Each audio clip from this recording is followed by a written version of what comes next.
Halo pemirsa Metro TV Lampung, kembali bersama saya Nana Hasan akan menemani Anda selama 30 menit ke depan untuk membahas tajuk dan berita apa saja yang publish juga hits di 4 platform Lampung Post Group.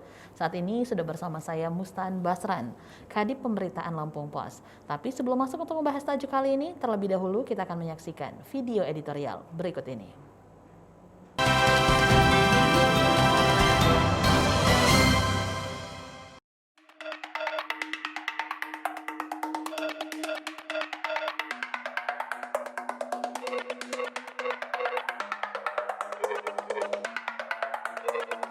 Bom waktu limbah medis.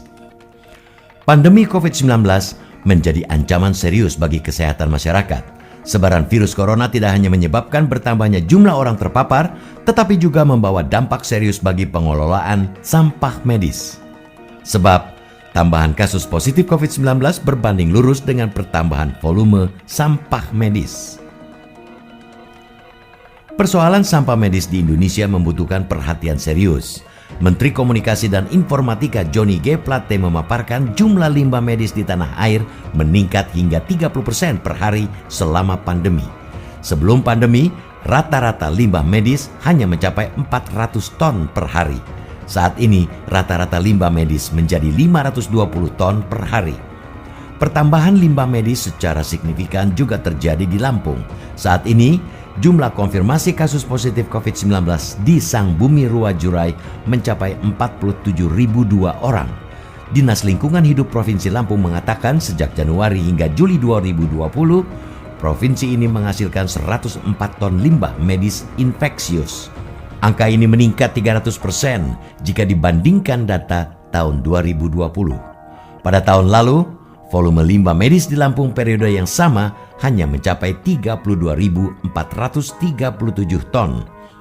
Peningkatan yang cukup signifikan pada 2021 dikarenakan beberapa faktor, di antaranya meningkatnya jumlah pasien yang terkonfirmasi positif COVID-19, penggunaan masker sekali pakai, dan juga perilaku masyarakat yang kurang teredukasi mengenai penggunaan masker. Bertambahnya volume limbah medis tentu tidak akan menjadi persoalan serius manakala dapat dikelola dengan baik. Celakanya, pengelolaan limbah medis justru menjadi persoalan pelik di provinsi ini. Masih menurut DLH Provinsi Lampung, dari 5 alat pengolah limbah medis atau insinerator yang dimiliki, semuanya rusak alias tidak dapat beroperasi. Persoalan pengelolaan limbah medis di Provinsi Lampung harus dipandang serius. Ini bukan persoalan remeh-temeh karena dapat berdampak buruk bagi pengendalian COVID-19 di provinsi ini. Pembuangan limbah medis serampangan juga tidak hanya berpotensi memperpanjang rantai penularan kasus, juga berpotensi menimbulkan masalah lingkungan. Badan Kesehatan Dunia atau WHO pun mengingatkan pengelolaan limbah medis yang buruk berpotensi memicu ancaman patogen, genotoksik, pencemaran bahan kimia, obat beracun, dan radioaktif. Para lingkungan limbah medis menyebabkan terlepasnya limbah ke lapisan air tanah, air permukaan, dan adanya pencemaran udara menyebabkan penurunan kualitas lingkungan. Menteri Lingkungan Hidup dan Kehutanan pada Maret 2020 telah mengeluarkan surat edaran pengelolaan limbah infeksius atau limbah B3 dan sampah rumah tangga dari penanganan COVID-19. Limbah infeksius dari fasilitas pelayanan kesehatan harus dimusnahkan dengan insinerator bersuhu atau autoclave yang dilengkapi pencacah. Residunya pun harus dikemas lengkap dengan simbol B3. Harus jujur kita akui, ketiadaan alat pengelola limbah medis atau insinerator pada rumah-rumah sakit milik pemerintah adalah sebuah kegagalan dalam penanganan pandemi COVID-19 di Lampung. Betapa tidak, tatkala pasokan limbah medis membludak, alat pengelolaan limbah rusak. Dengan demikian, dapat dipastikan limbah medis di Lampung selama ini tidak diolah dengan baik.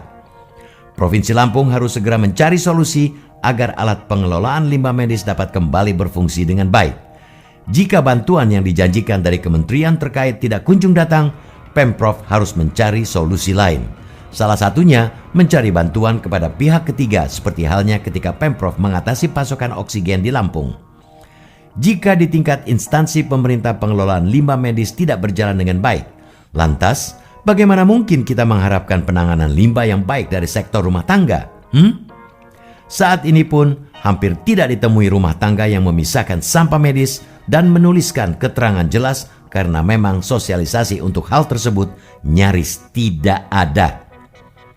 Selain mengatasi pengelolaan limbah medis di tingkat Fasiankes, langkah selanjutnya memberikan edukasi kepada masyarakat umum ataupun mereka yang tengah menjalani isolasi mandiri di rumah harus mengetahui bagaimana cara mengelola limbah medis.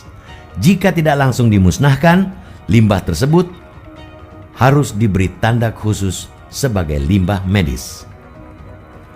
Penanggulangan pandemi COVID-19 tentu membutuhkan penanganan berlapis. Gerakan 5M harus konsisten dilakukan guna memaksimalkan langkah pencegahan. Giat 3T ditujukan mengendalikan mata rantai penyebaran kasus, sementara pengelolaan limbah medis merupakan benteng terakhir agar pandemi dapat tertangani dengan baik dan tidak menjadi bom waktu yang berakibat rusaknya lingkungan sekitar kita.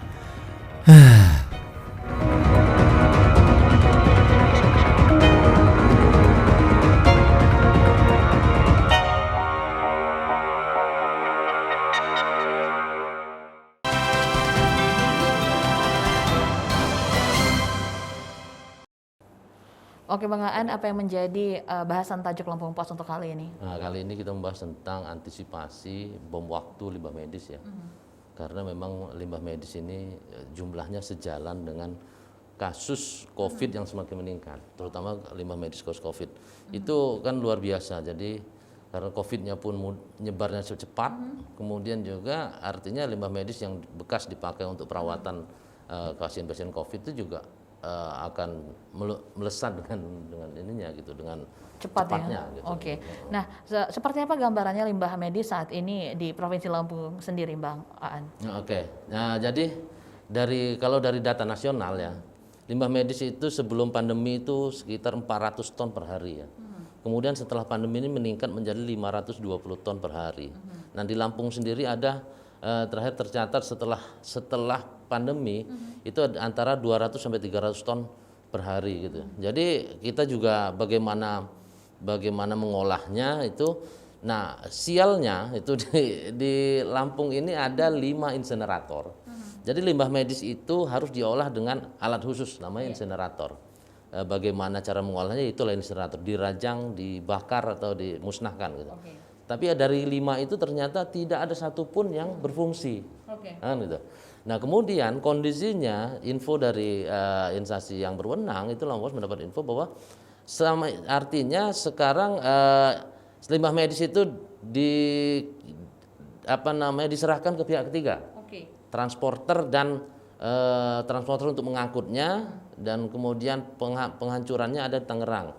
Ada tempat khusus gitu. Padahal 5 ini kan insenerator itu kan luar biasa gitu. Ini bukan hanya diperlukan hanya pada saat COVID, pada saat sebelum COVID-19 itu juga digunakan karena untuk menghancurkan limbah medis. Nah, ini mengapa kok sampai namanya tidak berfungsinya ini yang kita sayangkan. Oke, padahal pandemi COVID-19 ini sudah melanda di Indonesia hampir 2 tahun. Betul. Oke, nah Bang Aan, jadi seperti apa selama ini kalau alat ini memang rusak sebelum pandemi juga kan memang harusnya diolah terlebih dahulu limbah medis dari rumah sakit. Iya, betul. Jadi selama ini seperti apa yang dilakukan pihak rumah sakit sebenarnya? Selama ini ternyata itu mereka mengajak transporter pihak ketiga kan gitu ya.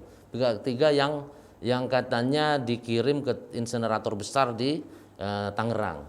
Tapi kita tidak tahu gitu loh. Apakah ternyata kemarin ada temuan di pinggir jalan tol ada limbah medis yang dibuang.